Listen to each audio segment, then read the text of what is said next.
ഈ ഒരു പൂവേ ഞാനിന്നൊരു റിലേറ്റീവിൻ്റെ വീട്ടിൽ പോയപ്പോൾ കണ്ടതാണേ. അപ്പോൾ അവർ പറഞ്ഞത് ഇതൊരു വയലറ്റ് കനകാംബരമാണെന്നാണേ. ഞാൻ ആദ്യമായിട്ടാണ് ഈ ഒരു കളറിലെ കനകാംബരം കാണുന്നത്. ഓറഞ്ചൊക്കെ ഞാൻ മുന്നേ കണ്ടിട്ടുണ്ട്, പക്ഷേ ഈ ഒരു കളർ ഞാൻ ആദ്യമായിട്ടാണ് കാണുന്നത്. ഈ ഒരു കളർ എനിക്ക് ഭയങ്കര ഇഷ്ടമായി കണ്ടപ്പോൾ തന്നെ. അപ്പോൾ അതിൽ സീഡ് ഉണ്ടായിരുന്നു, അപ്പോൾ ആ സീഡ് ഞാൻ കൊണ്ടുവന്നിട്ടുണ്ടേ. പിന്നെ ഇത് കണ്ടില്ലേ, അവിടെ ഇതുപോലെ ഒരുപാട് തൈകൾ ഇങ്ങനെ താഴെ പിടിച്ച് നിൽക്കുന്നുണ്ടായിരുന്നു. വൈറ്റും യെല്ലോ കളറുമാണ് ഈ ജമന്തി. അപ്പം ഞാൻ അതിൽ നിന്ന് 2 തൈ കൊണ്ടുവന്നിട്ടുണ്ടായിരുന്നു. ഇതിപ്പോൾ നാടനായതുകൊണ്ട് തന്നെ പെട്ടെന്ന് പിടിച്ചോളുമല്ലോ. അപ്പം ഞാൻ വന്നപ്പോൾ തന്നെ വേഗം ചെറിയൊരു പോട്ടിലേക്ക് 2ഉം മാറ്റി നട്ടിട്ടുണ്ടായിരുന്നു. അപ്പം ഞാനിങ്ങനെയാണ് നമ്മുടെ റിലേറ്റീവ്സിൻ്റെ വീട്ടിലൊക്കെ പോകുമ്പോൾ നമ്മളിതുപോലെ അവിടെ നിന്ന് ഓരോ ചെടികളൊക്കെ ഇങ്ങോട്ട് കൊണ്ടുവരും. ഇടയ്ക്ക് അവിടെ പോകുമ്പോൾ നമ്മൾ ഇവിടെയുള്ള ചെടികളൊക്കെ അവിടെ കൊണ്ടുപോയി കൊടുക്കും.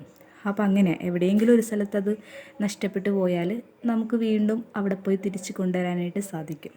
അപ്പോൾ നിങ്ങളും ഇങ്ങനെയൊക്കെ തന്നെയാണോ? അപ്പോൾ ഇന്നത്തെ വീഡിയോ ഇത്രയേ ഉള്ളേ. ബായ്.